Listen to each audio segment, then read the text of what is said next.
Boa noite a todos. Com um pensamento de gratidão, elevando ao Pai de infinita misericórdia, a Jesus, a oportunidade bendita de estarmos aqui para estudarmos o seu Evangelho de amor. Que as bênçãos de Deus sejam derramadas sobre cada um necessitado de amparo, de proteção e de cuidado nesse momento. Agradecendo a espiritualidade amiga presente que nos auxilia, que nos inspira e que nos intui.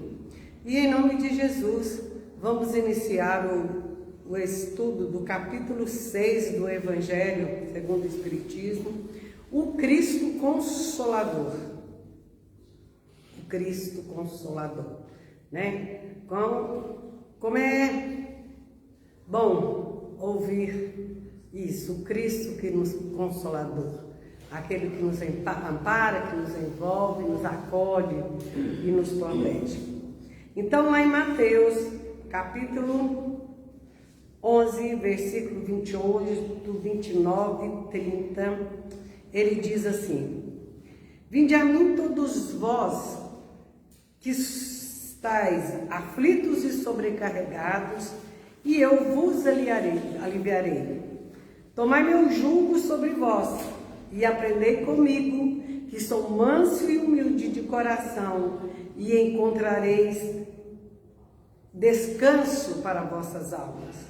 Pois meu jugo é suave, e meu fardo é leve. São palavras de Jesus nos trazendo o consolo, né? Para os momentos de aflição. E ele nos faz um convite: vinde a mim. É necessário, né, que nos disponhamos a dar esse passo, a essa caminhada ao encontro do Cristo, para que sejamos aliviados, como ele nos diz, né? E ele vai e diz, numa lição de humildade: aprendei comigo, que sou manso e humilde de coração. Olha o mestre, né, nos alertando: aprendei comigo, que sou manso. A mansuetude da paz, da benevolência, da tranquilidade e, sobretudo, do amor para envolver e socorrer. E encontrareis o descanso para vossas almas. Ele fala direto ao nosso coração: descanso para nossas almas. E quanto é gratificante, é abençoado o momento em que a gente, humildemente, busca conexão com o alto, com Deus em sua infinita misericórdia, com o Cristo, né? Com Jesus, o Cristo de Deus, o Cristo Consolador, e sente aquele alívio no mais profundo da nossa alma e do nosso coração. E ele diz: pois meu jugo é suave. E o que é jugo? Jugo é a lei, a sua lei é suave, pois sua lei é a lei do amor, né? O amor que a tudo suporta, o amor que tudo perdoa, o amor que tudo aceita, não é isso? E meu fardo é leve, o fardo do amor, porque quando carregamos sobre os nossos ombros aqueles que amamos, ou alguém que amamos, é mais leve, é mais suave, quando o amor, né, está em nosso coração. E o Cristo veio nos trazer a lei de amor. Moisés nos ensinou a lei de justiça. Jesus, a lei de amor. E nesse capítulo do Evangelho, vamos ver sobre o Consolador prometido. E Jesus continua: se vós me amais, guardai meus mandamentos, e eu rogarei a meu Pai, e ele vos enviará um outro Consolador, a fim de que permaneça eternamente convosco. Olha, ele fala, ele aceita, né, a condição de Consolador, mas diz que se guardarmos os seus ensinamentos, para quando ele se for, e esse é o momento de despedida, que vamos falar sobre isso, ele pediria ao Pai, e o Pai enviaria um outro Consolador, para que não nos sentíssemos sozinhos e nem órfãos, né, em nossa caminhada, em nossas dificuldades. Jesus, durante os 3 anos do seu messianato, e quando estudamos a Bíblia, estudamos os Evangelhos, devemos buscar o sentido das palavras que nós não conhecemos, para ficar mais fácil a interpretação desse texto. Messianato é a função do Messias. E quem é o Messias, né? Senão o Cristo, o Redentor prometido. Então era o trabalho dele era trazer os ensinamentos, o consolo, a lei de amor, a lei de misericórdia de um Deus infinitamente bom e justo, e que iria redimi-los, estabelecendo uma nova ordem social de paz e de justiça. Então Jesus, o Cristo de Deus, como o Messias, né, enviado de Deus, ele viria para restabelecer e nos trazer uma nova ordem de justiça social. Durante esse seu trabalho, Jesus proferiu inúmeros sermões, né? Ouvimos sempre falar em sermões de Jesus. E o que é um sermão? Sermão é um discurso religioso, doutrinal ou moral, com a intenção de moralizar, de chamar atenção, fazer críticas e acionar o bom senso, o equilíbrio. Isso é um sermão. E dentre esses inúmeros sermões que Jesus nos disse, 4 são os mais conhecidos, os que mais se destacam. Antes de iniciar sua vida pública, Jesus ficou 40 dias em silêncio e meditação no deserto. Olha a importância do silêncio, da meditação em nossa vida. Silenciarmos para ouvirmos Deus em nós, né? Deus, a voz de Deus na natureza, e principalmente em nós, porque Deus está em nós, lá na nossa consciência, né? Ele fala conosco lá na nossa consciência. E ele buscou silêncio e meditação para estar em comunhão com o Pai, em comunhão com Deus. E quando ele volta desses 40 dias no deserto, ele se dirigiu ao povo que o seguia à distância, que estava lá no pé do monte, né, do morro, esperando por ele, o famoso Sermão da Montanha, que todos nós conhecemos, todos nós cristãos, independente da religião que proferimos, que aceitamos, conhece o Sermão do Monte, ou o Sermão das Bem-aventuranças. E esse sermão, ele é considerado a plataforma do reino de Deus. E o que é a plataforma, né? o que dá sustentação.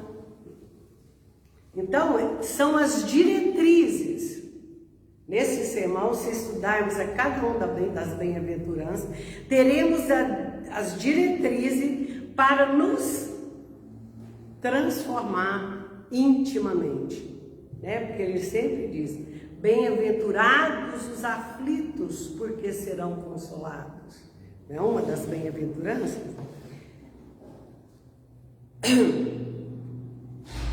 Depois, um outro sermão conhecido é o sermão profético, que Jesus fala dos acontecimentos que marcariam os séculos vindouros.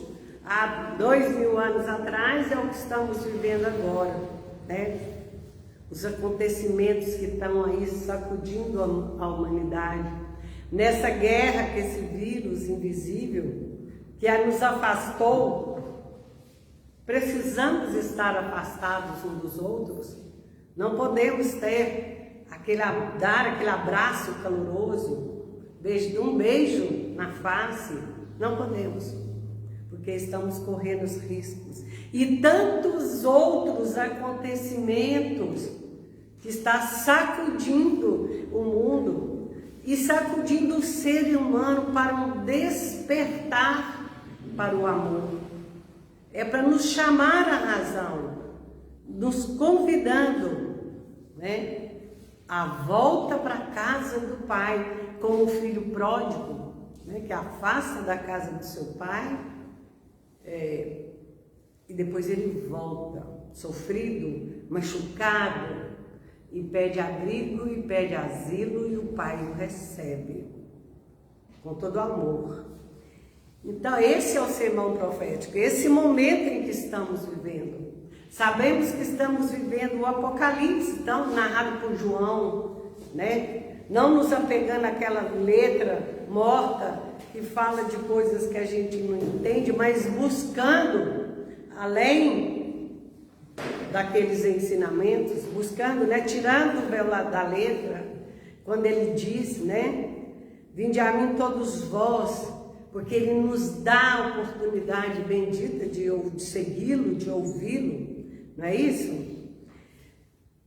E ele falava desses séculos que viriam, dos momentos, do tempo das dores em que estamos vivendo, devido à resistência do homem em aceitar a Deus, em crer no Deus único, um Deus Pai de amor e de misericórdia, que não se vinga, né? Deus não nos vinga de nós porque erramos. Ele deixa que soframos na pele a mesma dor do espinho que a gente coloca na carne do outro. Isso é o Deus que nos ensina com a dor. A dor é mestra, por isso que a dor nos ensina, por isso que ela é chamada de mestra. Então, esse é um dos sermões de Jesus. Depois tem o famoso também, mas pouco conhecido, sermão dos ais, quando Jesus disse: ai daqueles hipócritas, ai de vós, escribas e fariseus, ai daqueles por quem o escândalo vem. É preciso que haja um escândalo. Porque é preciso que haja o mal para a gente dar valor no bem. É preciso que haja o mal. Porque senão a gente não dá valor no bem, no que é bom, no que é justo, né? E precisamos aprender a diferença de justiça e de justeza, né? Porque falamos muito em justiça. Não, mas não devemos ver como essa justiça, né? Que corre aí nos fóruns, nos tribunais da vida, nas leis dos homens, mas no sentido de justeza, de ser justo, de amar a Deus sobre todas as coisas e ao próximo como a nós mesmos.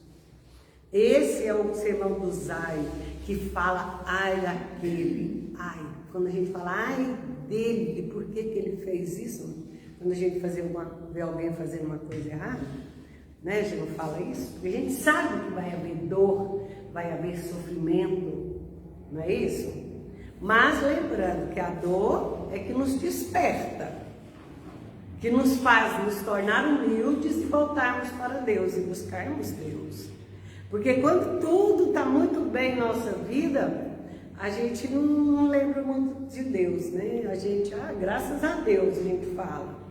Mas pensa, o mérito é meu, eu fiz, eu consegui. É preciso que a gente faça correto, faça bem feito, para que possamos entrar em sintonia com o Pai de misericórdia, né? Só nos elevarmos até Deus.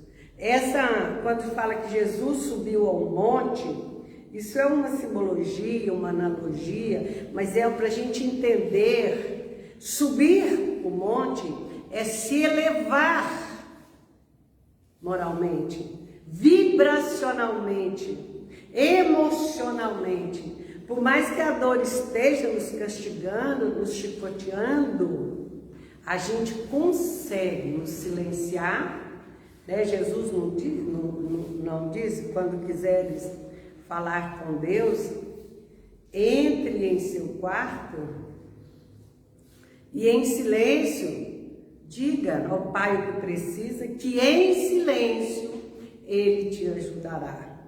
Esse entrar em nosso quarto é buscar o nosso íntimo, o nosso interior, o mais profundo de nós, os nossos sentimentos, e silenciosamente conversando com Deus e tendo o equilíbrio de entender por que eu sofro, o que acontece para eu estar vivendo essa dificuldade, né? Porque se eu estou vivendo uma dificuldade e não fiz nada, eu não faço, ai meu Deus, mas eu rezo tanto, eu peço tanto a Deus, por que isso continua acontecendo comigo?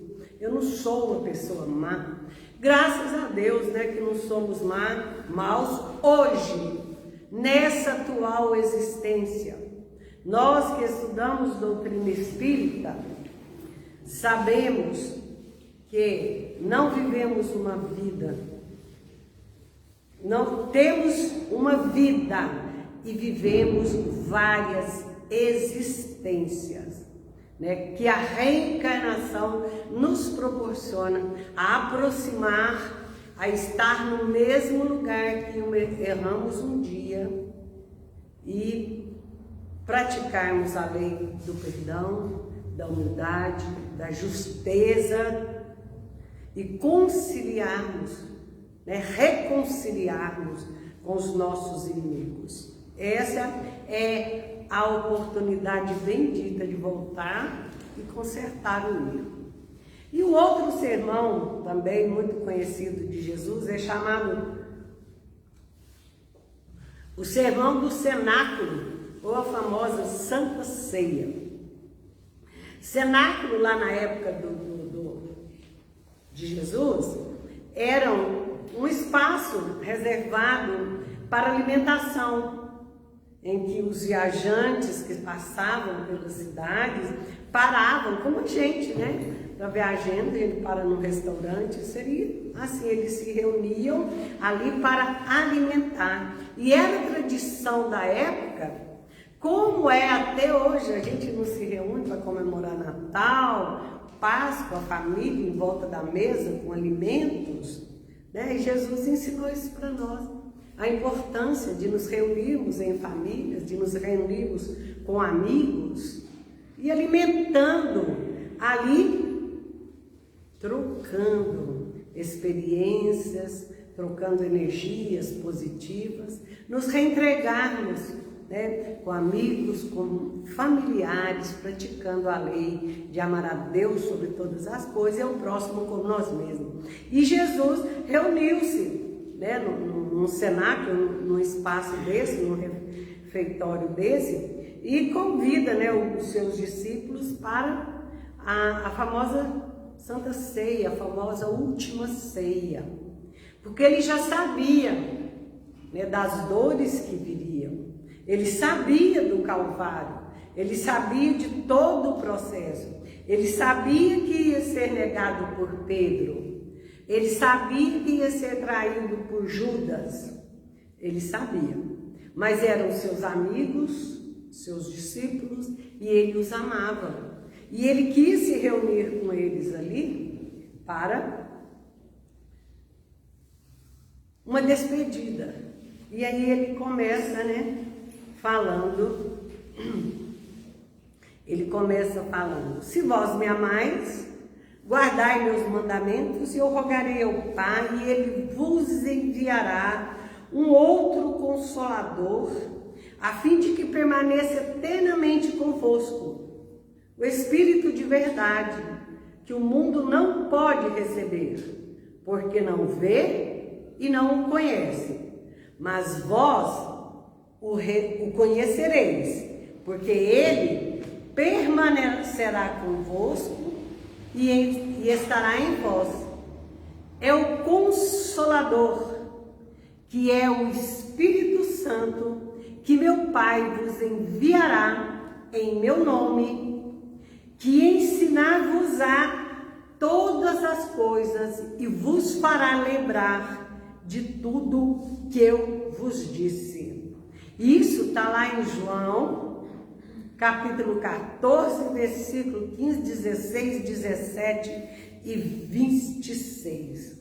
Nesse momento, Jesus promete um outro Consolador, o Espírito Santo, o Espírito da verdade, que o mundo ainda não conhecia, porque ainda não estava maduro para compreender. Como a gente, lá na escola, quando a gente está estudando, quando a gente começa a nossa vida escolar, não é aos poucos, a cada ano que nos vai sendo revelado as verdades da física, da ciência, da história, não é aos poucos. Então, esse Espírito da verdade, esse Espírito Santo que ele enviaria, nos faria aprender coisas e nos faria relembrar de tudo que ele nos tinha dito. Veja bem, isso nos convida a uma reflexão. Como relembrar? Pois se a gente só relembra de algo que a gente viu, ouviu, presenciou ou participou, não é verdade? A gente não lembra do que a gente nunca viu, que a gente não sabe. Então, essa era uma afirmação do Cristo. Isso nos faz lembrar da oportunidade da reencarnação. Por que ele falou que ia vos ensinar muitas coisas e seria um Consolador? Não foi ele mesmo que disse, conhece a verdade, que a verdade vos libertará? Aí nós aprendemos o que com o Calvário do Cristo, Com a dor, com o sofrimento, a lei do perdão, o que ele, no momento de maior dor, de maior sofrimento, ele faz uma prece a Deus. Pai, perdoa-lhes, eles não sabem o que fazem. Eles não sabiam que estavam ali, tirando a vida, do Filho de Deus. Eles não entendiam, eles não tinham conhecimento. Eles não podiam compreender que quem mata o corpo não mata a alma, não mata a alma. Que a alma segue, viva, cheia de vida. E isso ele nos provou. Como que ele nos provou que há vida depois da morte? Que há vida depois dessa vida? Em sua ressurreição. Não foi 3 dias após a sua morte que o colocaram dentro do sepulcro, daquela gruta?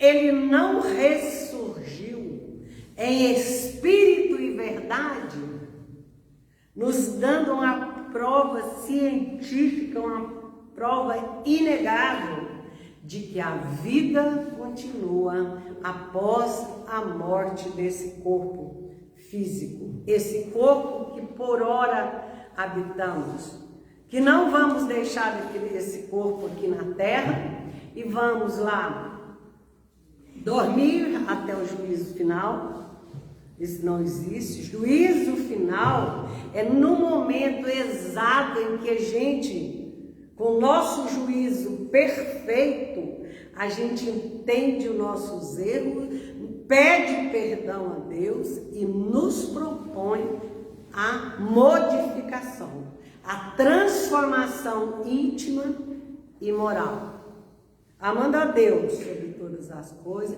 e ao próximo, sentindo a dor do próximo em nós.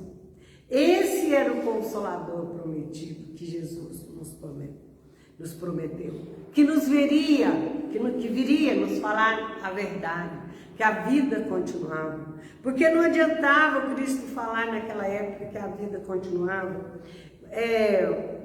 Ele não falou lá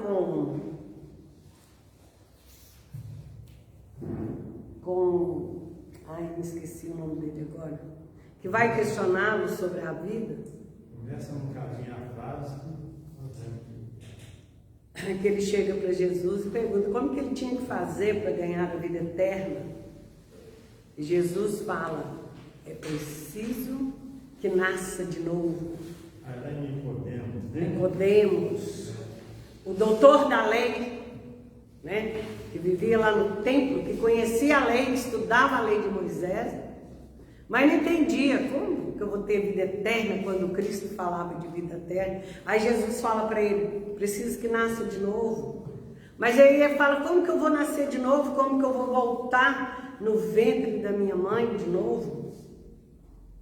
E aí Jesus ensina para ele. Jesus explica para ele. E ele não compreendeu ainda, ele ainda demorou para entender. E se ele falasse para a humanidade naquela época, ninguém ia entender, ninguém ia aceitar. Ele falava no reino de Deus, eles tiveram medo achando que ele ia tomar o poder de Roma e o sacrificaram por causa disso, de medo de perder o poder, de medo de perder a riqueza. Mesmo ele falando, o meu reino não é deste mundo, há muitas moradas na casa do meu Pai. Jesus prometeu um outro Consolador, o Espírito de verdade. E o Espiritismo vem no tempo marcado cumprir a promessa do Cristo.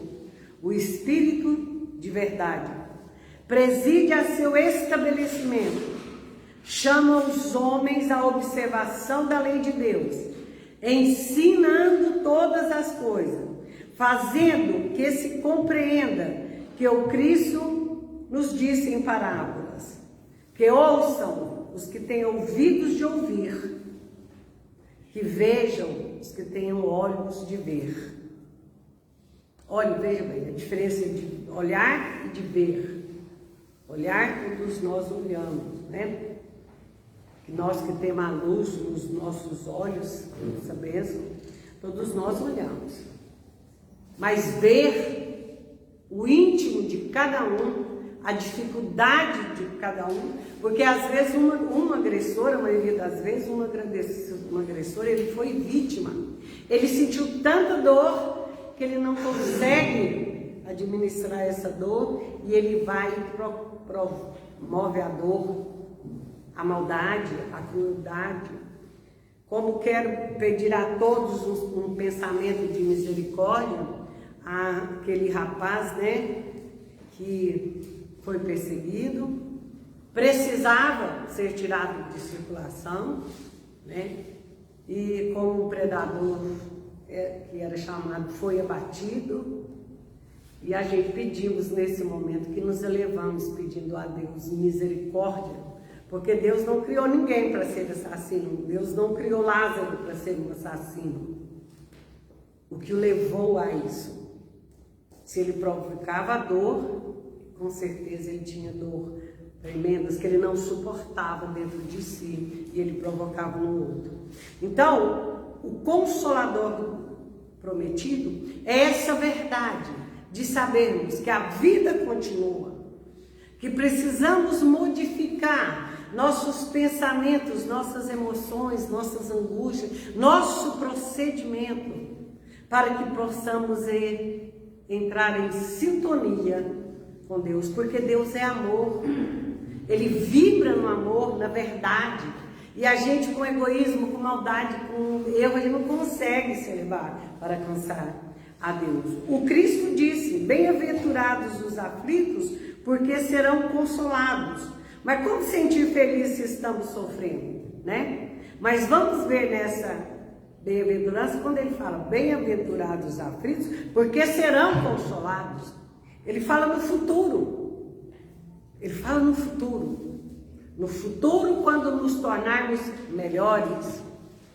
Por isso que hoje é muito mais fácil quando a gente está sofrendo e pensar assim: nossa, eu sofro porque eu mereço essa dor. Hoje eu sou uma pessoa do bem. Mas e as outras existências que vivi? Quem eu era? O que eu fiz? Isso nos consola. Outra coisa que nos consola é saber que a vida existe depois da morte. Por mais doloroso, por mais triste que seja enterrar um ente querido, uma pessoa que amamos tanto, é doloroso, é triste. Mas só de saber que a vida continua, isso nos consola. E a gente sente bem sabendo que um dia encontraremos com aquele ser amado. E Cristo, o Consolador prometido, é essa verdade de saber que a vida continua, né? Que seguiremos.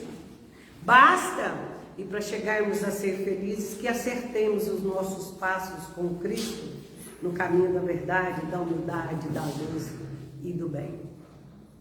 Que Jesus nos abençoe.